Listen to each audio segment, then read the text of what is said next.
Hello friend. कल morning के लिए बैंक निफ्टी के लेवल इस तरीके से रहेंगे।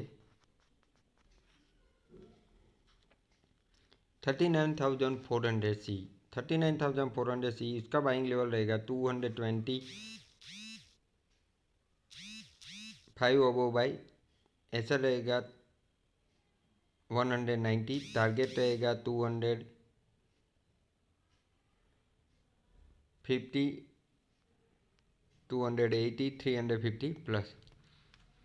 39,400 सी उसका बाइंग लेवल रहेगा 225 अबो बाई। ऐसा रहेगा 190, टारगेट रहेगा 250, 300, 370 प्लस।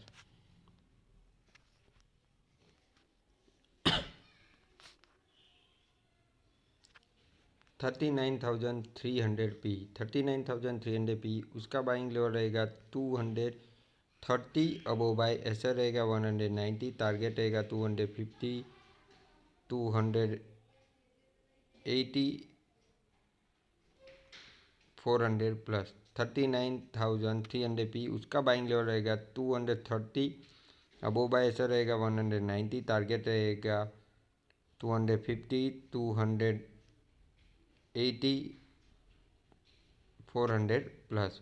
अगर ये लेवल से एक्टिव नहीं होता है तो ये लेवल इसका इम्पोर्टेंट रहेगा 250 अबो। अगर मॉर्निंग में वो जाता है तो 250 अबो बाई। ऐसा रहेगा 200, टारगेट रहेगा 270, 320, 400 प्लस। ये दो लेवल है 39,300 पी का। ओके, ये लेवल के आधार पे आप मॉर्निंग में बैंक निफ्टी में काम कर सकते हो। अब आप देख सकते हो क्रूड ऑयल। क्रूड ऑयल का जो मैंने यहाँ से बाइंग करवाया है वो इसका इम्पोर्टेंट लेवल ये रहेगा 6,700 प्लस। सस्टेन कर दिया तो वो ऑप्टेन की तरफ ही मूवमेंट करेगा। बस 6,750 और 6,800 तक जाने के लिए वो तैयार रहेगा, इसलिए ध्यान रखें।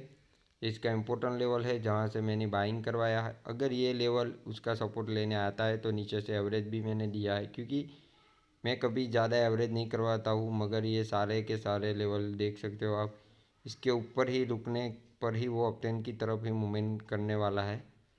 और जो सेफ ट्रेडर है वो आप अपने प्रॉफिट को बुक कर सकते हो।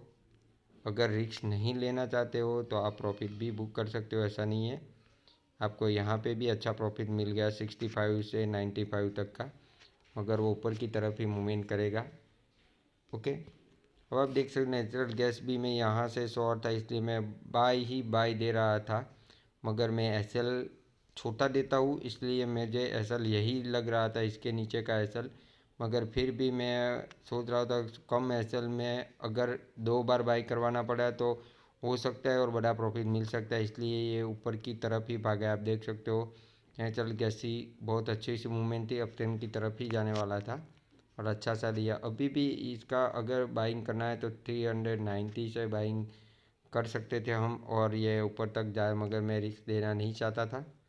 ओके, ये लेवल याद रखिए 390 प्लस अगर मिलता है तो हम बाइंग कर सकते हो और वो 405 तक जाने के लिए वो तैयार रहेगा। ओके, अब आप देख लो सिल्वर का मैंने नीचे से बाइंग दे दिया। यहाँ से जो बाइंग दिया है वो आप यहाँ तक गया है, उसका भी एवरेज मैंने बोला है, क्योंकि अगर ये लेवल के नीचे नहीं रुकता है तब तक सिल्वर में कोई टेंशन नहीं। 61,400 बिलो नहीं जाता तब तक वो ऑप्टेन की तरफ ही मूवमेंट करेगा। ओके, ये आज के लिए एमसीएक्स के लेवल है। ये लेवल के आधार पे आप बाई सेल कर सकते हो।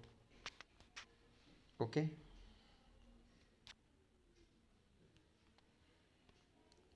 कल मॉर्निंग के लिए इक्विटी कैश के लेवल इस तरीके से रहेगा। एसी का बाय बो रहेगा 2,330 अब वो बाइंग रहेगा। ऐसा रहेगा 2,310, टारगेट आपके सामने। एसी का सेल बिलो रहेगा 2,290 बिलो सेलिंग रहेगा। ऐसा रहेगा 2,310, टारगेट आपके सामने। जुबलपुर का बाय बो रहेगा 3,320 अब वो बाइंग रहेगा। ऐसा रहेगा 3,300, टारगेट आपके सामने। जुबलपुर का सेल बिलो रहेगा 3,280 बिलो सेलिंग रहेगा। ऐसा रहेगा 3300 टारगेट आपके सामने। रिलायंस का बाय बो रहेगा 2400 अबो बाइंग रहेगा, ऐसा रहेगा 2380 टारगेट आपके सामने। रिलायंस का सेल बिलो रहेगा 2365 बिलो सेलिंग रहेगा, ऐसा रहेगा 2385 टारगेट आपके सामने। HDFC बैंक का बाय बो रहेगा 1545 अबो बाइंग रहेगा, ऐसा रहेगा 1525 टारगेट आपके सामने है। HDFC बैंक का सेल बिलो रहेगा 1520 बिलो सेलिंग रहेगा, ऐसा रहेगा 1540 टारगेट आपके सामने। ये टोटल इक्विटी कैच के लेवल है, ये लेवल के आधार पे आप बाई सेल कर सकते हो। ये जो भी कॉल यूट्यूब के माध्यम पे दिए जा रहे हैं उसमें प्रॉफिट लॉस में मेरी जिम्मेदारी नहीं है। दूसरी बात है, जो भी मैं अपना एनालिसिस है वो आपको सिर्फ शेयर कर रहा हूँ। आपको पहले उसको पेपर ट्रेडिंग करना है। पेपर ट्रेडिंग में अगर पूरे मोड में प्रॉफिट में रहते हो तो नेक्स्ट मंथ से आपको स्मॉल क्वांटिटी से करना है, उसमें भी प्रॉफिट में रहते हो तो ही मेरे लेवल के आधार पे आप काम कर सकते हो।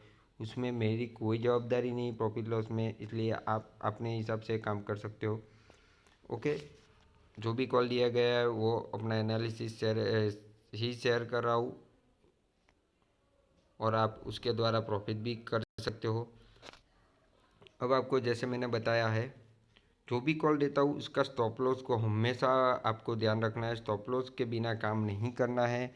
जो भी कॉल दिया गया है उसमें स्टॉप लॉस की इम्पोर्टेंस है। स्टॉप लॉस गया तो कोई टेंशन नहीं, वापस हम प्रॉफिट कर सकते हैं। ओके, स्टॉप लॉस का कोई टेंशन नहीं है हमें। स्टॉप लॉस जाता है तो प्रॉफिट वापस होगा, मगर बड़ी मूवमेंट में लॉस होगा तो हम ज़्यादा प्रॉफिट नहीं कर पाएंगे, और छोटा सा लॉस हुआ होगा तो हम तुरंत रिकवर भी कर सकेंगे। इसलिए ध्यान रखिए हमेशा, आप एक चीज़ को हमेशा ध्यान रखो, स्टॉप लॉस पे निकल जाओ और टारगेट के ऊपर जाता है और वापस जाता है तो प्राइस से 2-5 पॉइंट कम में निकल जाओ। पूरा का पूरा एसएल तक मत रुको। जब भी ऐसा कुछ होता है इस तरीके से आपको काम करना पड़ेगा। अगर इस तरीके से आप काम नहीं करोगे तो कैसे प्रॉफिट कर पाओगे बताओ।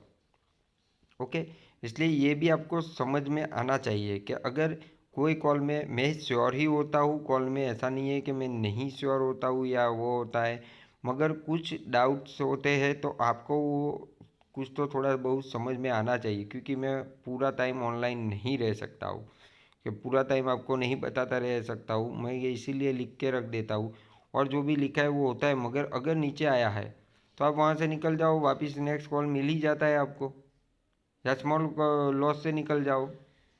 दूसरे कॉल में रिकवर करना आसान हो गया। 5 पॉइंट 10 पॉइंट गए, 5 पॉइंट गए, 10 पॉइंट गए तो वो रिकवर करने में भी आसानी हो जाएगी। ओके, इसलिए इस तरीके से आपको काम करना पड़ेगा और इसका ध्यान रखें आप। Good bye.